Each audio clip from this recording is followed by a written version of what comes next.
Hello movie lovers, আশা করি সবাই বেশ ভালো আছেন। আজকে আমি আপনাদের সাথে এমন একটা মুভির গল্প শেয়ার করব যেখানে একটা ভয়ঙ্কর প্রজাতির হাঙরের সাথে একদল মেরিন গবেষকের তুমুল লড়াই চলতে থাকে। মুভিটা দেখার সময় প্রত্যেক মুহূর্তে যেমন আমার গা শিউরে উঠেছে, ঠিক তেমনি আবার রাগও হয়েছে। কারণ সেখানে এমন একজন স্বৈরাচারী মহিলা মেয়র আছেন যার জেদের কারণে প্রাণ যায় হাজার হাজার মানুষের। তবে আসল ঘটনাটা ঠিক কী, সেটাই এখন আমরা জানবো 2024 সালে মুক্তি পাওয়া সার্ভাইভাল মুভি আন্ডার প্যারিসের গল্প থেকে। তো চলুন আর দেরি না করে সরাসরি মুভির গল্পে চলে যাই। মুভির শুরুতেই আমরা গল্পের প্রধান চরিত্র সোফিয়াকে দেখতে পাই। সে একজন মেরিন গবেষক ছিল, যে কিনা তার টিমকে নিয়ে বেশ বেশ কয়েক মাস ধরে লিলিপ নামের একটি হাঙরের উপর রিসার্চ করছে।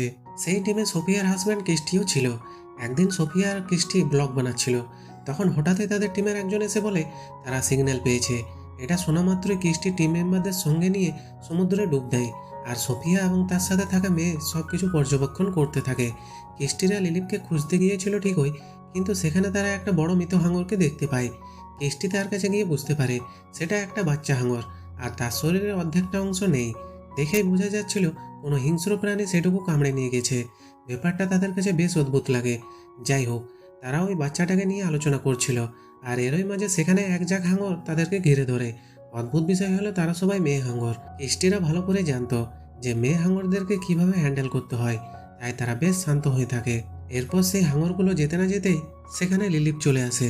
তা দেখে সোফিয়া নিজের চোখকে বিশ্বাস করতে পারছিল না, কারণ যেই হাঙরটা তারা 3 মাস আগে মাত্র 2.5 মিটার সাইজে দেখেছিল, সেটা এখন 7 মিটারেরও বেশি বড় হয়ে গিয়েছে। এমন অস্বাভাবিক গ্রোথ দেখে সোফিয়া ভীষণ অবাক হয়ে যায়।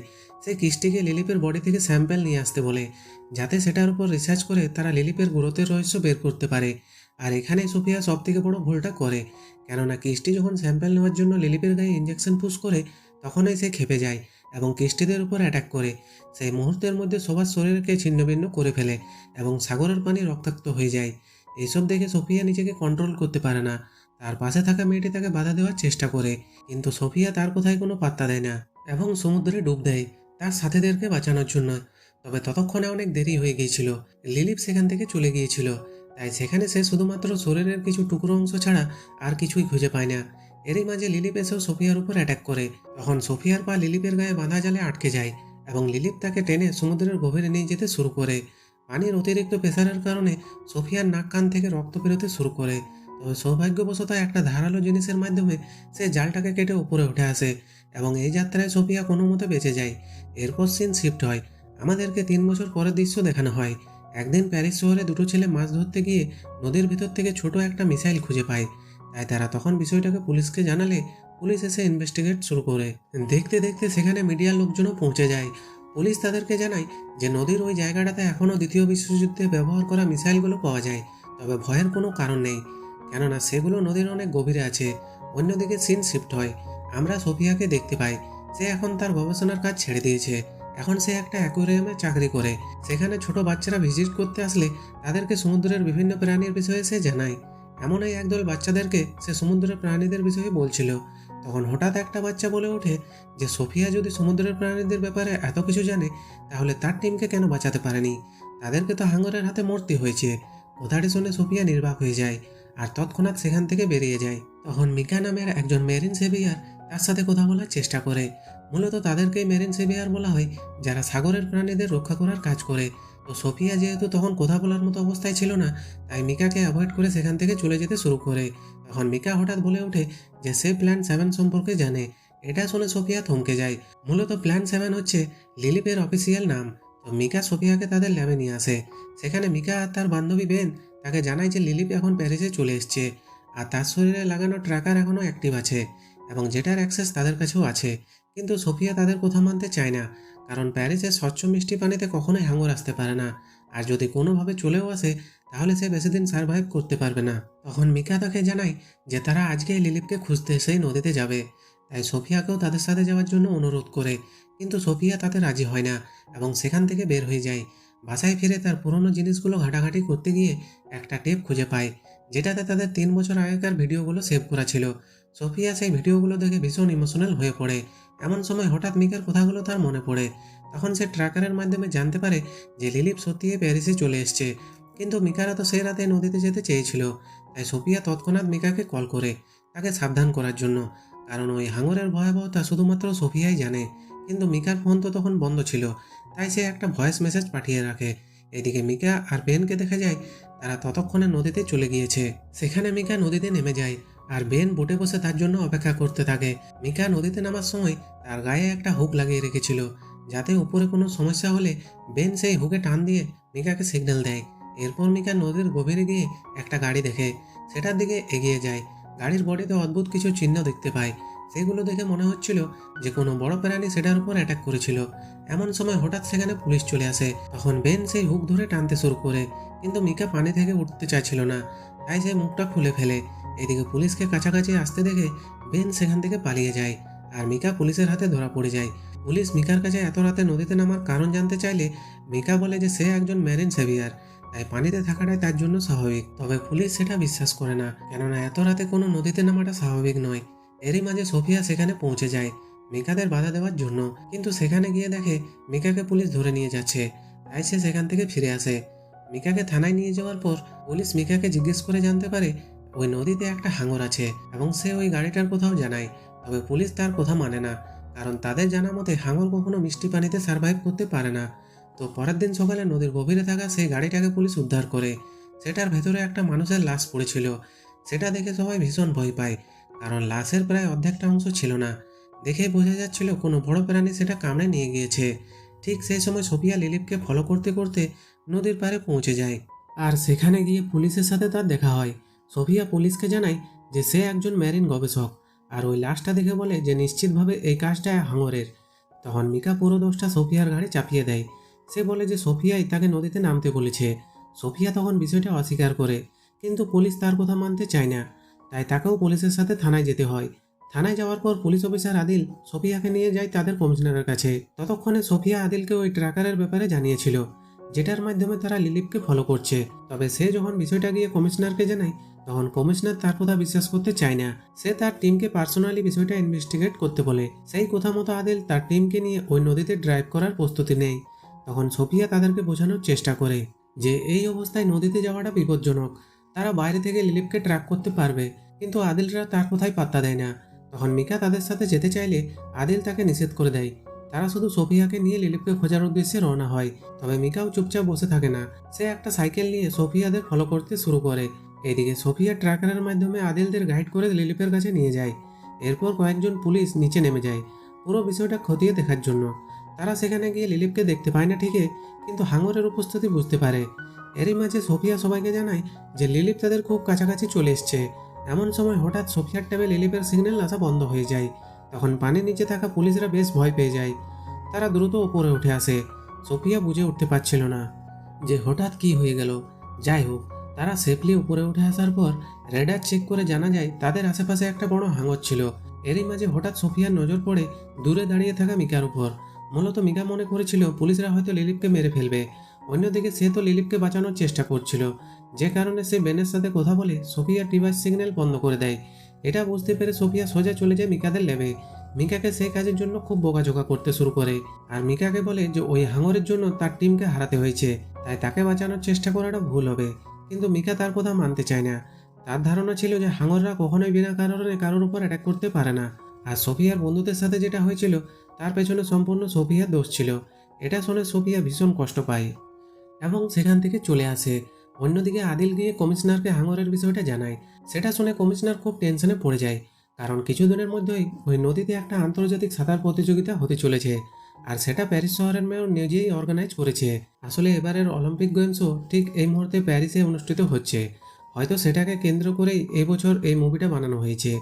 যাই হোক, আদিল কমিশনারকে বোঝায় যে এমন বিপজ্জনক পরিস্থিতিতে এই ইভেন্টটা করা উচিত হবে না। তাই তারা মেয়রের কাছে গিয়ে এই ইভেন্টটা ক্যান্সেল করার জন্য অনুরোধ করে, কিন্তু মেয়র তাদের কথা শোনে না, কারণ ওই ইভেন্টে প্রায় $170 কোটি খরচ হয়েছে।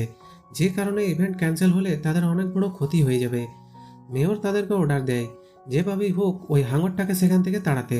তবুও সেই ইভেন্ট কোনো মতে ক্যান্সেল করা যাবে না। কমিশনার আর ভাবতে শুরু করে যে কিভাবে লিলিপের হাত থেকে প্যারিস শহরকে বাঁচাবে। এরই মাঝে মিকার একটা ভাইরাল ভিডিও তাদের চোখে পড়ে। সেখানে সে সবাইকে উদ্দেশ্য করে বলেছিল যে হাঙর খুবই শান্ত স্বভাবের প্রাণী, তাদের জন্য সাগরের স্থিতিশীলতা বজায় আছে। কিন্তু বর্তমানে কিছু মানুষ ওই হাঙরগুলোকে মারার জন্য উঠে পড়ে লেগেছে। প্রতি বছর অনেক হাঙর মারা যাচ্ছে। এতে সমুদ্রের পরিবেশ নষ্ট হচ্ছে আর তার প্রভাব পড়ছে বাইরের পরিবেশও। তাই সে সবাইকে হাঙরগুলোকে বাঁচানোর জন্য আহ্বান জানায় আর সবাইকে ওই নদীর ভেতরকার একটা টানেলের মধ্যে আসতে বলে, যার নাম হলো ক্যাটাকম্বস। এরপর সিন শিফট হলে আমরা দেখতে পাই বেন পুলিশের কাছে গিয়ে জানায় যে মিকা আজ রাতে ওই হাঙরটাকে বাঁচানোর জন্য নদীতে যাবে। সে এটাও জানায় যে সে মিকাকে বাধা দেওয়ার অনেক চেষ্টা করেছে কিন্তু কোনো লাভ হয়নি। সেটা শুনে পুলিশ তৎক্ষণাৎ মিকাকে আটকানোর জন্য ক্যাটাকম্পাস উদ্দেশ্যে রওনা হয়। এদিকে মিকার ভিডিও দেখে উৎসাহিত হয়ে অনেক মেরিন সেভিয়ার সেই রাতে ক্যাটাকম্পাসের কাছে পৌঁছে যায়। মিকা তাদের সবাইকে নিয়ে পানিতে নামতে যাবে, এমন সময় পুলিশ সেখানে সোফিয়াকে নিয়ে পৌঁছে যায়। কিন্তু পুলিশকে দেখেও মিকা থেমে থাকে না, পানিতে ঝাঁপ দিয়ে দেয়। পুলিশরা তখন তাকে পানি থেকে উঠে আসার জন্য অনুরোধ করে, কিন্তু মিকা তাদের কোথায় পাত্তা দেয় না। এরই মাঝে সেখানে একটা বেবি হাঙর চলে আসে, তবে সে লিলিপ ছিল না। মিকা ওই হাঙরটার গায়ে ধীরে ধীরে হাত বোলাতে থাকে যাতে সে প্রমাণ করতে পারে হাঙররা আসলে কারো ক্ষতি করে না। সেটা দেখে সোফিয়া তাকে সাবধান করে। সে চিৎকার করে বলতে থাকে যে এটা আসলে লিলিপের একটা ফাঁদ। লিলিপ এই সাধারণ হাঙরটার মাধ্যমে মিকাকে বশ করার চেষ্টা করছে, আর এটাই মূলত লিলিপের ভয়ঙ্কর একটা দিক। লিলিপ আসলে হিউম্যান সাইকোলজি রিড করতে পারে, কিন্তু মিকা কোনো কিছুই কানে তোলে না। সে ওই বেবি হাঙরটাকে কিছুক্ষণ আদর করে, এরপর হাঙরটা সেখান থেকে চলে যায়। তবে সোফিয়া যেহেতু ভালোভাবে লিলিপের অভ্যাসগুলো সম্পর্কে জানতো, তাই সে মিকাকে দ্রুত পানি থেকে উঠে আসতে বলে, কারণ কিছুক্ষণের মধ্যে লিলিপ এবার তার উপর অ্যাটাক করবে। সোফিয়ার কথা শুনে পুলিশরা বারবার মিকাকে উপরে উঠে আসতে বলে, তাই মিকা এবার একটু ঘাবড়ে যায়, কিন্তু তবুও সে পানি থেকে ওঠে না। আর দেখতে দেখতে লিলিপ এসে মিকাকে ভয়ঙ্করভাবে কামড়ে ধরে এবং পানির গভীরে টেনে নিয়ে যায়।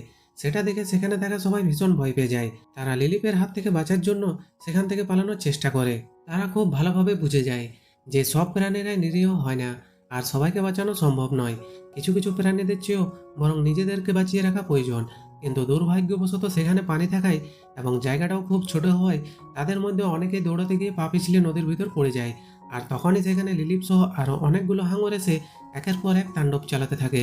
সোফিয়া আর পুলিশরা মিলে তাদেরকে বাঁচানোর অনেক চেষ্টা করে, কিন্তু হাঙরের হাত থেকে বেঁচে ফেরা তো আর এত সহজ নয়। তবে পুলিশও হার মানে না, ওই লোকগুলোকে বাঁচানোর জন্য অপ্রাণ চেষ্টা চালিয়ে যায়। এইসবের মাঝে পুলিশেরও দুজন অফিসার পানিতে পড়ে গিয়ে হাঙরের শিকার হয়। আসলে তারা কেউই কল্পনা করতে পারেনি যে ওই নদীতে এতগুলো হাঙর থাকতে পারে, এমনকি সোফিয়া নিজেও বুঝতে পারেনি। তো যাই হোক, তারা কোনো মতে কিছু মানুষকে বাঁচিয়ে নিয়ে সেখান থেকে বেরিয়ে আসে এবং আহতদেরকে দ্রুত হসপিটালে নিয়ে যায়। এইসব দেখে সোফিয়া অনেক আপসেট হয়ে পড়ে। তার অতীতের কথাগুলো মনে পড়ে। এত কিছুর পরও তার কিছুই করার ছিল না। সে কোনোভাবে লিলিপকে বসে আনার উপায় খুঁজে পাচ্ছিল না। তখন আদিল তাকে গিয়ে সামলায়, তাকে বোঝায় যে এসবের জন্য সে দায়ী নয়। এরই মাঝে একজন লেডি অফিসার এসে তাদেরকে আবারও ক্যাটাকম্পাসে ডেকে নিয়ে যায়। সেখানে গিয়ে তারা দেখে সেই বেবি হাঙরটা মরে ভেসে উঠেছে। আসলে লিলিপ নিজেই সেটাকে মেরে ফেলেছে, কারণ সে যাকে দিয়ে তার একবার কৌশল অ্যাপ্লাই করে তাকে আর বাঁচিয়ে রাখে না। তখন সেই মৃত হাঙরটাকে সোফিয়ার কাছে হ্যান্ডওভার করে দেওয়া হয় যাতে সোফিয়া সেটার উপর রিসার্চ করতে পারে। তো সোফিয়া এবার লেবে আসে, অদ্ভুত কিছু বিষয়ে লক্ষ্য করে। যেমন হাঙরটার বয়স খুবই কম ছিল। তার দাঁত এবং শারীরিক গঠন দেখে বোঝা যাচ্ছিল যে তার বয়স 2 মাসের বেশি নয়, কিন্তু এত অল্প বয়সে সে প্রেগনেন্ট হয়ে গিয়েছিল। এরই মাঝে আদিল সেখানে পৌঁছে গেলে সে আদিলকে বিষয়টা জানায়। আরও একটা বিষয় সোফিয়ার কাছে অদ্ভুত লাগে, সেটা হচ্ছে ওই হাঙরটার সাইজ। সেটা সাধারণ হাঙরের তুলনায় অনেক গুণ বড় ছিল। সেটা দেখে সোফিয়া বুঝতে পারে এটা লিলিপের সন্তান। এরপর পেট কাটলে সেখান থেকে অনেকগুলো হাঙরের বাচ্চা বেরিয়ে আসে। সেটা দেখে আদিল ভীষণ ঘাবড়ে যায়, কারণ এখান থেকে বোঝা যাচ্ছে যে ওই হাঙরগুলোর প্রজনন ক্ষমতা অনেক বেশি। অর্থাৎ তারা যতগুলো হাঙরকে ক্যাটাকম্পাসে দেখেছে সেখানে তার থেকেও বেশি থাকার সম্ভাবনা আছে। তখন সোফিয়া আরও একটা অদ্ভুত তথ্য তাকে জানায়, সেটা হলো ওই হাঙরগুলো প্রেগনেন্ট হওয়ার জন্য কোনো পুরুষাঙ্গের সাহায্যের প্রয়োজন পড়ে না। তাদের শরীরে একটা বিশেষ বৈশিষ্ট্যর কারণে তারা নিজে থেকে মা হতে পারে। তবে এই প্রজাতির হাঙর খুবই রেয়ার এবং তারা খুবই হিংস্র হয়। সেই সাথে তাদের মধ্যে যে কোনো পরিবেশে খাপ খাইয়ে নেওয়ার তাদের একটা অদ্ভুত শক্তি থাকে, যার কারণে তারা প্যারিসের স্বচ্ছ মিষ্টি পানিতেও টিকে আছে। এইসব শুনে আদিল খুব টেনশনে পড়ে যায় এবং দ্রুত গিয়ে বিষয়টা কমিশনারকে জানায়। কমিশনার তখন বুঝতে পারে যে এখন ওই ইভেন্টটা বন্ধ করা ছাড়া আর কোনো উপায় নেই, কারণ সাঁতার প্রতিযোগীরা নদীতে ঝাঁপ দিলে মৃত্যু অবধারিত। তাই সে আবারও মেয়রের কাছে গিয়ে ইভেন্ট ক্যান্সেল করার অনুরোধ করে। এবার সোফিয়াকেও সাথে নিয়ে যায় যাতে সোফিয়া পুরো বিষয়টা মেয়রকে বুঝিয়ে বলতে পারে। সোফিয়া মেয়রকে পুরো বিষয়টা খুব সুন্দরভাবে বুঝিয়ে বলে, কিন্তু মেয়রের তাতে কিছু যায় আসে না। সেটা দেখে সোফিয়া ক্ষেপে গিয়ে মেয়রের সাথে তর্ক শুরু করলে মেয়র অপমান করে সেখান থেকে সোফিয়াকে বের করে দেয়। তবুও সে কোনোভাবে ইভেন্ট ক্যান্সেল করতে রাজি ছিল না। উল্টো সে কমিশনারকে বলে যে এখন থেকে পুলিশকে এই বিষয়ে মাথা ঘামাতে হবে না, সে আর্মিকে বিষয়টা হ্যান্ডেল করার দায়িত্ব দিয়ে দেবে। সেটা শুনে পুলিশ কমিশনার মাথা নিচু করে সেখান থেকে চলে আসে। কিন্তু মেয়রের এই স্বৈরাচারিতা যে কি ভয়ঙ্কর পরিস্থিতি তৈরি করতে যাচ্ছে সেটা আসলে এই মেয়র মহিলা ধারণা করতে পারছিল না। আসলে ক্ষমতা পেলেই মানুষ এমন হয় নাকি সাধারণ মানুষের জীবনের দাম তারা বুঝতে চায় না। কারণ আগামীকাল সাঁতার প্রতিযোগিতা, আর তারা প্রতিযোগিতায় অংশ নিলেই বিপদে পড়বে। কারণ আগামীকাল সকালে মূলত মেয়রের আয়োজনে সেই আন্তর্জাতিক সাঁতার প্রতিযোগিতা অনুষ্ঠিত হবে। তাই পুলিশরা মেয়রকে না জানিয়েই হাঙরের থেকে মুক্তি পাওয়ার প্ল্যান বানাতে শুরু করে। তারা সিদ্ধান্ত নেয় যে তারা ওই ক্যাটাকম্পাস এলাকায় বোম ব্লাস্ট করবে। এতে করে সেখানে থাকা হাঙরগুলো মারা যাবে। আর এত জায়গা থাকতে তাদের ওই জায়গাতে বেছে নেওয়ার কারণ হচ্ছে ওই এরিয়াতে হাঙরগুলোর আনাগোনা বেশি দেখা দিয়েছে। এরপর আদিল তার টিম মেম্বারদের কাছে জানতে চায় যে তাদের মধ্যে থেকে কে কে এই মিশনে যাবে। তখন সেখানে একজন অফিসার বাদে বাকি সবাই তাদের সাথে নদীতে নামার সিদ্ধান্ত নেয়। আসলে ওই অফিসারের ভয় পাচ্ছিল তার স্ত্রী এবং সন্তানের কথা চিন্তা করে। তবে সবাইকে অংশ নিতে দেখে সে তাদেরকে সাপোর্ট করার সিদ্ধান্ত নেয়। তো পরের দিন প্ল্যান অনুযায়ী তাদের মধ্যে থেকে দুজন অফিসার ক্যাটাকম্পাসের উদ্দেশ্যে রওনা হয়। অন্যদিকে সুইমিং কম্পিটিশনের জন্য বিভিন্ন দেশ থেকে আসা দর্শকরা নদীর পাড়ে জমা হতে থাকে। কিছুক্ষণের মধ্যে সেখানে মেয়রও চলে আসে। তখন সাংবাদিকরা মেয়রের কাছে জানতে চায় যে এই নদীতে হাঙর থাকার যে কথাটা জানা গিয়েছে তার সত্যতা কতটুকু। তখন মেয়র তাদেরকে পরিষ্কারভাবে জানিয়ে দেয় যে বিষয়টা গুজব মাত্র। আসলে তার কোনো আইডিয়া ছিল না যে তার এই জেদ এবং মিথ্যা কথার কারণে কিছুক্ষণের মধ্যে এখানে কী ঘটতে চলেছে। এরপর সিন শিফট হলে আমরা দেখতে পাই বোট নিয়ে যাওয়া সেই দুই পুলিশকে আর্মির লোকেরা বাধা দেয়। তারা জানায় যে আর্মিরা সেখানে হাঙরদের বাধা দেওয়ার জন্য সম্পূর্ণ প্রস্তুতি নিয়ে রেখেছে। আর সেই প্রস্তুতিটা হলো তারা নদীর ওই অংশটাতে একটা বড় জাল বিছিয়ে রেখেছে। যদি ঘটনাক্রমে হাঙর সেখানে চলেও আসে তাহলে জাল ভেদ করে তারা বেরোতে পারবে না। তবে পুলিশরা খুব ভালোভাবে বুঝতে পারে যে আর্মিদের এই বোকামি প্ল্যানের কোনো মূল্য নেই। তাই তারা কমিশনারকে বিষয়টা জানালে কমিশনার আর্মি অফিসারকে ফোন করে বলে যে পুলিশ হাঙর ধরতে নয়, বরং অন্য একটা বিশেষ কাজে সেখানে যাচ্ছে। তাই আর্মিরা তখন তাদেরকে ছেড়ে দেয়। অন্যদিকে সোফিয়া, আদিল এবং তাদের টিম মেম্বাররা নদীর গভীরে গিয়ে ক্যাটাকম্পাসের এরিয়াতে বোম ব্লাস্ট করার প্রস্তুতি নিতে শুরু করে। কিন্তু তখনই এক ভয়ঙ্কর দৃশ্য দেখা যায়। টানেলের মধ্যে অনেক অন্ধকার ছিল, তাই তার কাছে থাকা টর্চটি যখনই জ্বালায় তখনই দেখতে পায় শত শত হাঙর তাদেরকে ঘিরে ধরেছে। এসব দেখে তারা খুব ভয় পেয়ে যায়। তখন সোফিয়া সবাইকে শান্ত থাকতে বলে, কারণ তাদের মুভমেন্ট দেখে হাঙরগুলো ভয় পেয়ে গেলে তাদের উপরে অ্যাটাক করবে। তাই তার কথা মতো সবাই শান্ত থাকে, আর হাঙরগুলো তখন তাদের কোনো ক্ষতি করে না। এরপর তারা খুব সাবধানে বোম ব্লাস্টগুলো বিভিন্ন জায়গায় সেট করে। আর যখনই তাদের মধ্যে একজন সেগুলো ব্লাস্ট করতে যাবে তখনই তার মুভমেন্ট দেখে একটা হাঙর এসে তার উপর অ্যাটাক করে, আর তার শরীরটা মুহূর্তের মধ্যে টুকরো টুকরো করে ফেলে। তখন তার হাত থেকে বোমের রিমোটটা নিচে পড়ে যায়। সোফিয়া তখন বুঝতে পারে তাদের বিপদ ঘনিয়ে এসছে। সে আগের বড়র মতো ভুল করে তার সঙ্গীদেরকে হারাতে চায়নি। তাই সে দ্রুত সবাইকে উপরে উঠে যেতে বলে। কিন্তু ততক্ষণে অনেক দেরি হয়ে গিয়েছিল। হঠাৎ একদল হাঙর এসে তাদের উপর অ্যাটাক করে। সেখানে সোফিয়া এবং আদিল বাদে বাকি সবাই একে একে মারা যায়। এর মধ্যে সোফিয়া কোনো মতে সেখানে থাকা একটা বোম ব্লাস্ট করে দেয়। এতে বেশ কিছু হাঙর মারা যায়। সেই ব্লাস্টের প্রেসারে তারা দুজন পানির উপরের দিকে উঠে আসে। তবে আদিল বেশ আহত হয়ে গিয়েছিল, তাই তাকে বোটে রেখে আবারও সোফিয়া আবার পানির নিচে চলে যায়। এবার ফাইনালি সে লিলিপকে দেখতে পায়। তাকে দেখেই সোফিয়া বুঝে যায় যে লিলিপ তার বাচ্চাদের মারা যাওয়াতে ভীষণ রেগে গিয়েছে, আর সে এখন এর প্রতিশোধ নিয়েই ছাড়বে। এদিকে মেয়রের নির্দেশে ততক্ষণে কম্পিটিশন শুরুও হয়ে গিয়েছে। তাই দলে দলে প্রতিযোগীরা পানিতে নামতে শুরু করেছে। অন্যদিকে হাঙররাও থেমে নেই। তারা আর্মিদের বিছানো সেই জাল টেনে হিচড়ে সামনের দিকে এগিয়ে যায় এবং ওই সুইমারদের উপর অ্যাটাক করে। একে একে তাদের মধ্যে থেকে মানুষ গায়েব হতে শুরু করে, আর নদীর পানিতে রক্ত মিশে লালচে রং ধারণ করে। এমন সময় পারে থাকা একজন দর্শক একটা হাঙরকে দেখে ভয়ে চিৎকার করে ওঠে। সেটা শুনে সেখানকার সবাই ভীষণ ঘাবড়ে যায়, আর সেখানে হই হুল্লোড় পরিবেশ শুরু হয়। পানির মধ্যে থাকা লোকগুলো উপরে আসার চেষ্টা করে, কিন্তু ততক্ষণে তাদের মধ্যে অনেকেই হাঙরের শিকার হয়ে গিয়েছিল এবং সেখান থেকে বেরোনোর তাগাতে অনেকেই ধাক্কা খেয়ে নদীর ভেতরে পড়ে হাঙরের হাতে মারা যায়। এমন সময় আর্মির লোকেরা এসে ওই হাঙরগুলোকে টার্গেট করে গুলি চালাতে শুরু করে। তখন সোফিয়া তাদেরকে থামতে বলে। শুধু সোফিয়াই নয়, পুলিশের সবাই তাদেরকে গুলি চালাতে নিষেধ করে, কারণ নদীর নিচে পুরনো অনেক মিসাইল পড়ে আছে। হয়তো ওই গুলির কারণে মিসাইলগুলো ব্লাস্ট হয়ে যেতে পারে। কিন্তু আর্মির লোকেরা তাদের কথা মানে না। তারা অনবরত গুলি চালিয়ে যেতে থাকে। আর কিছুক্ষণের মধ্যে সোফিয়ার ভয়টা বাস্তবের রূপ নেয়। হাঙরের মুভমেন্টের কারণে একে একে পানির ভেতরে থাকা মিসাইলগুলো ব্লাস্ট হতে শুরু করে। এতে নদীতে উত্তাল ঢেউয়ের সৃষ্টি হয়, আর সেই ঢেউ সুনামির রূপ নিয়ে পারে সবকিছু ভাসিয়ে নিয়ে যেতে শুরু করে। শুধু তাই নয়, নদীর উপরে থাকা ব্রিজগুলো চোখের নিমেষে ভেঙে চুরমার হয়ে যায়। এইসব দেখে মেয়রও ভীষণ ভয় পেয়ে যায়। তখন সে উপলব্ধি করতে পারে যে তার সিদ্ধান্তটা ভুল ছিল। সে তৎক্ষণাৎ সেখান থেকে পালানোর চেষ্টা করে, কিন্তু কোনো লাভ হয় না। পানির স্রোত তাকেও ভাসিয়ে নিয়ে যায়। এরপর সিন শিফট হলে আমরা দেখতে পাই আদিল সোফিয়াকে বাঁচানোর জন্য পানিতে নেমেছিল, কিন্তু হাঙরদের আক্রমণে তারা দুজন আবারও বোটে গিয়ে ওঠে, কিন্তু এতেও তারা রক্ষা পায় না। একটা হাঙর এসে তাদের বোটটা উল্টে দেয়। সোফিয়া ধরে নিয়েছিল যে এবার তারা আর কোনোভাবেই বাঁচতে পারবে না, কিন্তু সৌভাগ্যবশত সে অনেক কষ্টে আদিলকে নিয়ে একটা বিল্ডিংয়ের ছাদে আশ্রয় নেয়। আদিল তখন অজ্ঞান অবস্থায় ছিল। তার জ্ঞান ফিরলে সোফিয়ার কাছে জানতে চায় যে তাদের যুদ্ধ শেষ হয়েছে কিনা। তখন সোফিয়া অসহায় চোখে আশেপাশের দিকে তাকায়। পুরো প্যারিস শহর পানির নিচে তলিয়ে গিয়েছে, আর সোফিয়াদের চারপাশে শত শত হাঙররা ঘুরে বেড়াচ্ছিল। সোফিয়ারও কোনো আইডিয়া ছিল না যে তারা ওই জায়গাটার থেকে কিভাবে বের হবে। তারা বুঝে যায় যে তাদের যাত্রা এখানেই শেষ হতে চলেছে, আর এমন একটা ভয়ঙ্কর পরিস্থিতিতে এই গল্পটা শেষ হয়ে যায়। তো আজকের গল্পটা আপনাদের কাছে কেমন লাগলো কমেন্ট করে অবশ্যই জানাবেন। আর এরকম ভিডিও পেতে চ্যানেলটিকে অবশ্যই সাবস্ক্রাইব করে পাশে থাকবেন। তো দেখা হচ্ছে পরের গল্পে।